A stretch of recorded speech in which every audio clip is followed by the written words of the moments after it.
저는 평범한 직장 생활을 하고 있고 1년 전 아내가 바람이 나서 이혼한 33살 남자입니다. 이혼한 아내는 저보다 3살 적은 32살로 영업하던 시절 일주일에 한 번씩 찾아가던 회사 거래처 여직원이었는데 홍보팀에 근무하고 있다 보니 자연스럽게 나와 마주치는 일이 많아졌고 대화가 잘 통하고 눈이 크고 눈웃음이 아주 예쁜 새끼 있는 모습에 볼 때마다 내 가슴을 설레게 했던 그런 여자입니다. 그때는 만나는 남자마다 눈웃음을 흘리는 해픈 여자인 줄은 전혀 몰랐죠. 제가 먼저 반해서 조금씩 다가갔고 그녀는 생각보다 쉽게 가까워져 1년 전에 그때 서둘러 결혼을 했습니다. 그런데 불과 결혼 2년 차부터 아내와의 사이에 안 좋은 일들이 너무 많이 생겨나기 시작해 혼란스럽고 힘들었습니다. 아내는 연애할 때부터 무척이나 밝히는 여자였고 그때까지만 해도 저랑 속궁합도 참 잘 맞는 여자구나 싶었고 최선을 다했죠. 나를 너무 좋아하는 것 같고 나도 충분히 만족시켜주고 있는 관계이구나 싶어 제 기분도 엄청 좋았어요. 연애 때부터 같이 살다시피 하며 시간을 보냈는데 연애 1년 만에 갑작스럽게 계획에도 없던 아내가 임신을 하게 되었고 당시 아내가 폭탄 발언을 했습니다. 아이를 절대 낳지 못하겠다고 하는 거예요. 결혼하고 싶지만 아이는 계획에도 없었고 또 가장 큰 이유가 자기 몸매가 망가진다는 이유였죠. 저로서는 정말 황당했습니다. 어이없는 이유에 좀 당황스럽기도 했지만 거의 무릎 꿇고 빌다시피 해서 어렵게 설득 후 결혼까지 무사히 하게 되었죠. 아이를 가진 후 아내는 육아휴직을 하며 집에서만 생활하였고 출산 이후 제가 걱정했던 것보다 아내는 한동안 아이를 이뻐해주고 잘 키워줬습니다. 하지만 1년 뒤 아내는 회사에 복직하게 되었고 점점 아이와 저에게 소홀해져 갔습니다. 자주 술을 마시고 돌아다니며 갈수록 귀가 시간이 늦어지기 시작했고 점차 아이를 돌보는 것과 집안일에도 신경을 쓰지 않게 되었습니다. 처녀 시절보다 화장도 더 진하게 하고 다니고 옷도 맨살이 너무 많이 드러나 지나칠 정도의 옷들만 입고 심지어 성형외과에도 수십 번 드나들면서 시술을 받았습니다. 그런 와중에 새벽마다 자기 몸 관리한다면서 헬스장은 빠지지 않고 다니더군요. 2년 동안 아이 때문에 고생했으니 아내가 잠시 일탈을 하는 것이라고 생각하고 최대한 아내를 이해하려고 노력했습니다. 하지만 아내의 방황은 그칠 줄을 몰랐고 오히려 점점 더 심해져 갔습니다. 술 먹고 밤 12시가 넘어서 귀가하는 시간이 점점 늘어나기 시작했고 외박도 하기 시작했습니다. 그때부터 의심을 하기 시작했습니다. 한 번은 불만을 토해냈더니 오히려 화를 내더군요. 말해봐야 싸움만 될 것 같아 조금 더 참아보기로 했습니다.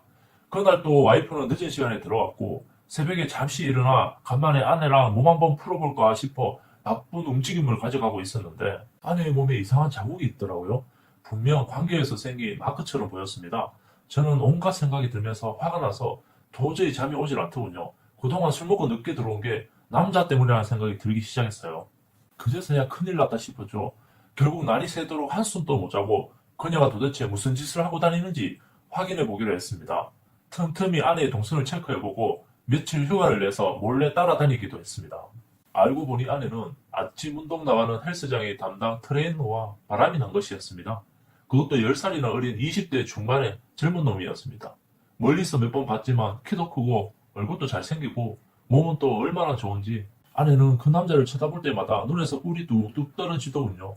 더 심각한 것은 젊은 놈이 혼자 사는 원룸에 수시로 드나들면서 관계를 가진다는 것이었습니다.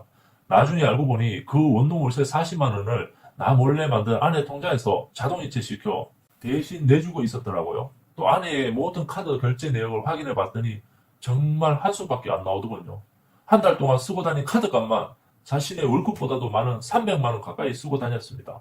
아내가 타고 다니는 차에 블랙박스까지 확인해 보니 그건 더 과간이더군요.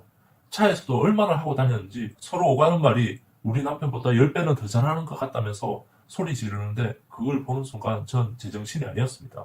만약 자기 이혼하면 같이 살자는 말을 반복하더군요. 그 영상 보고 열받아 한번 따져보려고 아내를 기다리고 있는데 집에 들어올 생각을 안 하더군요. 분명 그 남자 집에서 도저히 참지 못하고 원룸으로 찾아갔습니다. 그 남자는 무척이나 당황한 눈치였고 아내는 날 보자마자 첫마디가 여기 왜 왔어? 였습니다. 보통 관통짓 하다 걸리면 여보 미안해 뭐 이렇게 대답하거나 변명을 해야 하지 않나요? 아내는 무척이나 당당했고 이놈 만나는 동안 정말 나랑 이혼을 하고 싶었나 봅니다. 자기는 오늘 집에 안 들어갈 테니까 저보고 원룸에서 나가달라네요. 안 가면 신고한답니다. 할 이야기가 있으면 내일 만나서 하자입니다. 적반하장으로 나오는 겁니다. 그렇다고 아내를 끌고 나올 수도 없고 전 그냥 미친년한테 물렸다고 생각하고 나왔습니다. 버젓이 남편과 아이가 있는데 어쩜 저렇게 당당하게 나올 수 있는지 젊은 놈한테 미쳐서 제정신이 아니었습니다. 저는 앞으로 두 번 다시 볼 것도 없이 아내와는 끝난 것이라고 생각했습니다. 남편 보고 외도 상대인 젊은 놈이랑 자고 들어갈 테니 나가달라는 황당하면서도 당당한 아내의 요구. 이미 제정신이 아닌 아내를 도저히 용서할 수가 없었고 제 상식으로는 이해가 되지 않았습니다. 저는 원룸에서 나와서 바로 처갓집으로 가서 그동안 찍은 사진들과 블랙박스 영상들을 보여줬습니다. 당신 딸이 이렇게 더러운 사람이라며 엄한 데서 화풀이를 하고 있었죠. 장모님은 믿을 수 없다는 듯이 몇 번을 확인하고서는 주저앉아 울면서 저에게 미안하다고 하시더군요. 그제서야 저는 화가 조금이라도 풀린 것만 같았고 제가 할 수 있는 최대치로 아내에게 상처를 주고 싶었습니다. 집에 돌아와 있으니 아내가 장모님과 통화를 했는지 집에 들어왔더군요. 집에 들어왔어 한다는 소리가 헤어질 거면 곱게 헤어질 것이지 왜 온 집안을 뒤집어 놨냐면서 더 큰 소리를 치는 겁니다. 자기는 벌써부터 이혼을 결심했으니까 지금이라도 깨끗이 헤어지자고 하더군요. 그리고는 아이 얼굴 한번 들여다보지 않고 다시 그 남자한테 가버렸습니다. 다음날 또 그 여자한테 전화와서는 최대한 빨리 이혼하자고 하더군요. 뭐 이혼?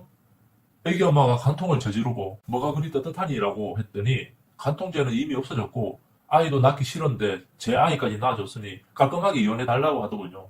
대신 저 아이는 평생 안 봐도 된다면서 아이에 대한 모든 권한도 포기할 테니 빠른 이혼을 요구했습니다. 참 뻔뻔하고 손톱만큼 인정도 없이 말하더군요. 갑자기 든 생각이 저런 엄마를 둔 제 아들이 불쌍해 보였습니다.